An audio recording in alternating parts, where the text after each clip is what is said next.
Hi guys. Sorry it's been a really long time. Wow, couple of weeks that my last podcast. And I'm really sorry about that. I know that I was trying to get back in the swing of things and said, I'm going to put out more podcasts, but to be honest with you, sometimes a good therapist needs a good therapist. And so not only is this podcast about the borderline, that's what I was starting it out as, but you know what?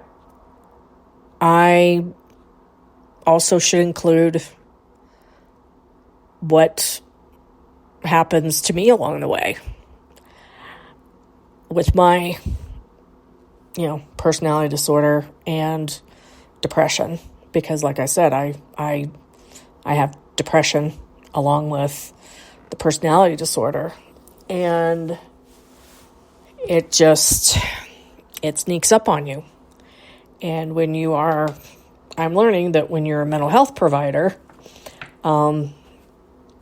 it's a lot easier. And actually, it's not just a mental health provider, but when you are a medical provider, it's a lot easier to cheer other people on, cheer your patients,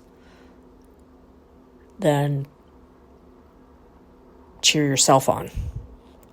And that's what I want to talk about today, is that I came back, I was away for a little bit, and I've come back to my home state, and there were some things that I had to do, and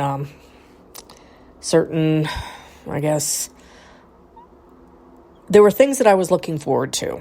And I thought after I had completed these tasks, let's put it that way, that things would just open up. Things would be good.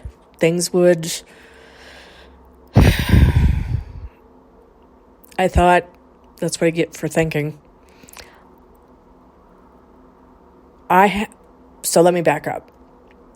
I know I'm trying to get all these thoughts out, but I just think that when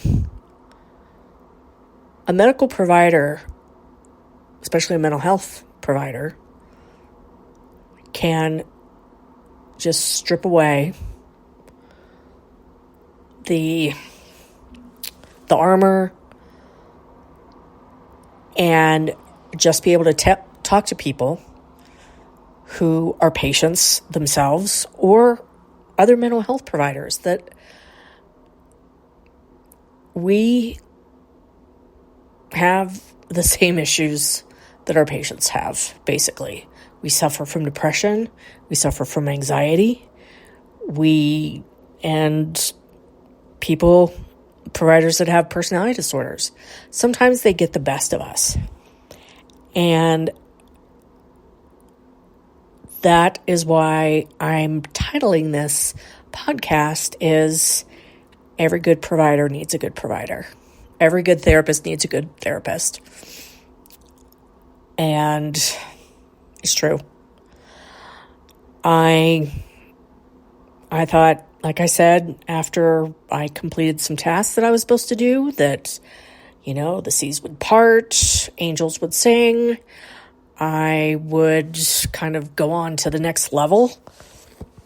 And, didn't happen. And I was sitting in my shrink's office, and he goes, ever since you've completed these tasks, you've gotten worse. And I said, yeah, I know. And with me, seems like, there's a lot of push and pull. A lot of, don't worry, I'm not hearing voices, not having audio hallucinations, but I have a lot of a lot of people, a lot of, my father's voice.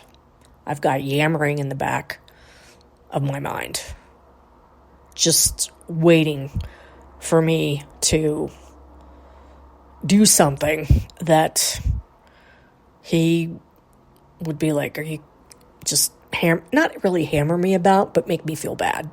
And I know nobody can make you feel bad, except, blah, blah, blah. But you know what? Shit happens, okay? And I try to go, what would I say to my patient if they were feeling like I was feeling? And then I'm like, you know what? No. I'm either going to be a patient or I'm going to be a provider. And for the last, how many weeks between the last podcast and this podcast, I've been the patient.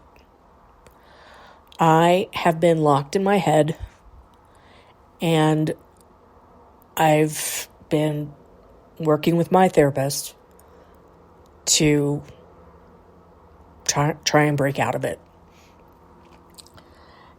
And actually, I was in a session today, and he goes, "Have you done a podcast? What have you done for self-care? What have you done to?" I said, "I haven't done a podcast since the last one." And he's like, he started, talking about other things. And he's like, "You deserve to do these things. And then you deserve self-care. Fuck with your dad's dead." And I'm like, yeah, I know. And I know he's been dead for 25 years. But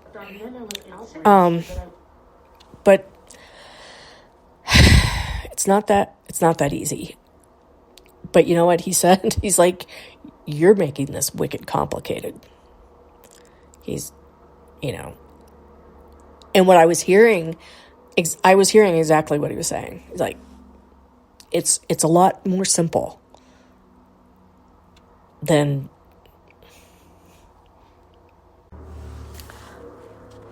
I was making things too complicated. I had to clip out something. I had to edit something out. Anyway, so it's it's not easy. Nobody said it was, and it's so funny because in the sessions with my therapist, when I let him be the therapist and I decide to be the patient, he'll say to me, he's like, I say, "I'm aware." And he's like, "Well, it's good. I'm glad that you're aware of what's going on. It means I have some idea of reality." But we started talking about perfection and how I don't feel like I'm a perfectionist. I'm not one of those people that's like, okay, because there's many different levels, many different definitions of perfection, but I have my father is a huge measure for me. And when I don't feel, or when I have put, when I listen to that voice in my head, have I bastardized his voice to make it worse sounding? So I demand more of myself, but calling it him. What the fuck am I doing? So that's a huge question. And I've basically I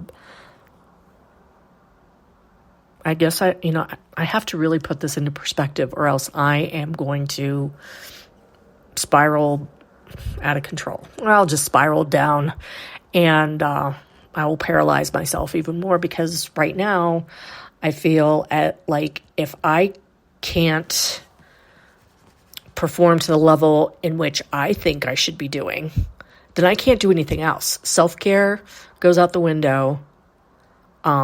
Eating properly, exercising. And I live in a place where there's lots of sunshine, 300 days of sunshine. And I basically have gone outside, got into my car, driven. I've done that like once in 3 days. And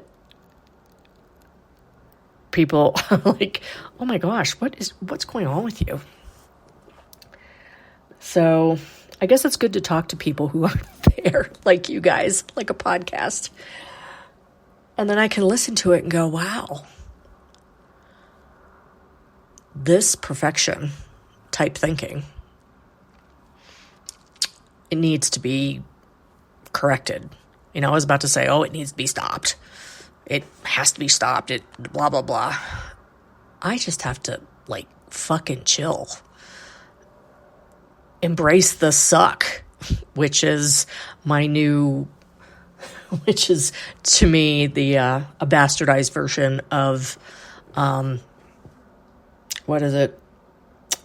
radical acceptance, DBT, gotta love it. So that's me. And I hope you didn't mind this little interlude. I was about to say my pity party, but you know what? This is me being a patient and being a therapist. And if there are therapists out there who are in the same boat as me, let me know. How do you balance being a therapist and a patient? Let me know. Tell me. And I'm not going to say I'll start doing better. I'll put out more podcasts. I am going to just put this together, publish it, and keep on going. All right? Bye, guys.